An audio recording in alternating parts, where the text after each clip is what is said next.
ये ਜਿਹੜਾ ਪਾਕ ਅਫਗਾਨ ਜਿਹੜੇ ਮੁਜ਼ਾਕਰਾਤ ਹੋਏ ਨੇ ਉਹਦੇ ਬਾਅਦ ਤੁਰਕੀ ਦਾ ਸਰ ਕੀ ਕਿਰਦਾਰ ਵੇਖ ਰਹੇ ਹੋ ਸਰ? देखो मेरा पॉइंट ऑफ व्यू तो ज़ाहिर है शुक्रगुजारी करनी चाहिए सानू दोस्तों की ਜਿਹੜੇ ਇਨਵੋਲਵ ਨੇ। मैं ਆਪਣੀ वॉर कोर्स ਕੀਤਾ ਹੈ ਟਰਕਿਸ਼ लैंग्वेज इस्तांबुल रह के एक साल मैं लोगों को जानना बड़ी मुहब्बत करते हैं पाकिस्तान दे। और आप यकीन करो शायद साहब मैं पब्लिक च अगर खड़ा 10 अफसर दूसरे मुल्कों के खड़े ने तुर्की की अपनाइए तो साढ़े नाल कि अगर 10 मुल्कों के जर्मनी का खड़ा है कोई होर मुल्क का खड़ा है बांग्लादेश के अफसर खड़े ने तो सब के सामने कहते सन कि तुसी दोस्त हो भाई है। तो अगर इतनी कुर्बत मैं 20 साल पुरानी गल कर रहा तो वो इन्हों की नस्ल च ट्रांसफर हुई दी है कि साड़ी कितनी कुर्बत है। तो तुर्की की मेहरबानी। लेकिन हुण अगर तुर्की के बस च नहीं है और तालिबान की गल नहीं मान रहे तो मेरे ख्याल सानू दायरा वधाना पएगा जिहदे सानू दसना पएगा कि असीं एक्सपैंड करिए अपना ऐसे दोस्तों विच पाइए। फर्ज किया सऊदी अरब है या चाइना है उन्होंने इन्वॉल्व करिए क्योंकि चाइना का बहुत बड़ा स्टेक है। चाइना ने ऑफर किया है तालिबान को कि असीं तुहानूं सी पैक डिवेलप करके कनैक्ट करने हैं फिर तुहानूं नॉर्थ नाल ट्रेन नाल लिंक कर देने चाइना दे नाल। एक बहुत बड़ा इंसेंटिव है।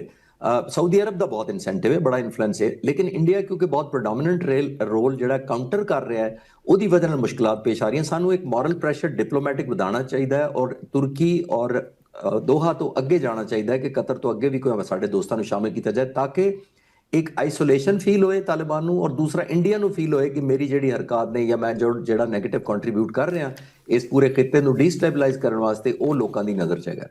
सर मुज़ाकरात होए सन इस्तांबुल विच ਉਹਦੇ ਬਾਅਦ ਜਿਹੜੀ ਬਾਰਡਰ ਦੀ सूरत हाल है स्पेशली अगर मैं सिक्योरिटी की गल करा ਉਹਦੇ ਤੇ सर कोई फर्क पिया इन्हां दिनां च? नहीं जी नहीं बल्कि ज़्यादा खराब हो रही है। ਉਹਦੀ वजह है कि देखो उन्होंने तालिबान ने हुण इंडिया के एक इनकरेजमेंट के उत्ते वो कुछ करना जो चाह रहे सन। जिहड़े मुल्ला मुत्तकी इन्हां दे फॉरेन मिनिस्टर दौरा करके आए सन जाहिर है वो ये तो नहीं सन उत्थे कि सिर्फ कोई ब्रिज बनाउण गए सन या कोई हॉस्पिटल बनने सन। सिर्फ उन्होंने वैपन्स की गल की उन्होंने आर्ममेंट की गल की।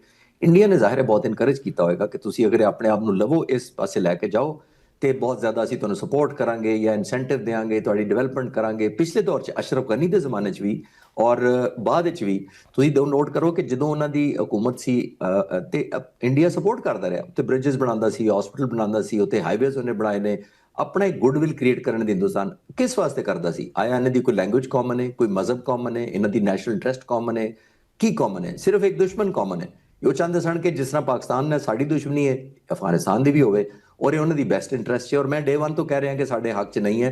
मैं पोजीशन ऑफ वीकनेस तो नहीं कह रहा मैं पोजीशन ऑफ स्ट्रैटेजी तो कह रहा कि इंडिया खुश होएगा अगर सानू वैस्ट की तरफ साडा ध्यान होए साडी फोर्सेज होन लॉ इनफोर्समेंट एजेंसी होन पुलिस होन और निहत्ते सिविलियन होन अगर वो मुकाबला करते रहते हैं उधरों अफगानिस्तान का तो हिंदुस्तान खुश होएगा। वो कहेगा जी ठीक है मैं मेरा काम तो आसान हो गया। सर पाकिस्तान ने बार्डर बंद किया है तिजारत भी साड़ी बंद है। पिछले दिनों वेखण नूं मिलिया कि जी जेडे अफगानिस्तान के मुख्तलिफ वज़रा ने वो गए ने भारत वो कह रहे हैं कि जी असी अल्टरनेट रूट जड़ा है वो लभ रहे हैं तिजारत वास्ते। इस हवाले नाल की कहोगे सर? नहीं सिर्फ तिजारत तो फिर चाइना नाल क्यों नहीं की जड़ा कह रहा है तुहानूं ट्रेन बना देना मैं तो सब तो शॉर्टकट तो होवे जोग्राफिकली नज़दीक है और ऑलमोस्ट इकनॉमिक सुपर पावर है इसलिए चाइना तो उहदे नाल डील क्यों नहीं करते? वो कहता सी पैक तुहानूं लै देना रस्ता तुसीं उहदे नाल क्यों नहीं करते? पाकिस्तान की फरमाइश करता है ये तो नहीं कहता सानू अपना इलाका दे दिओ। पाकिस्तान कह रहा अपने इलाके तो लोगों को साडे ना भेजो दहशतगर्दी ना करवाओ। यह सादा फरमाइश है।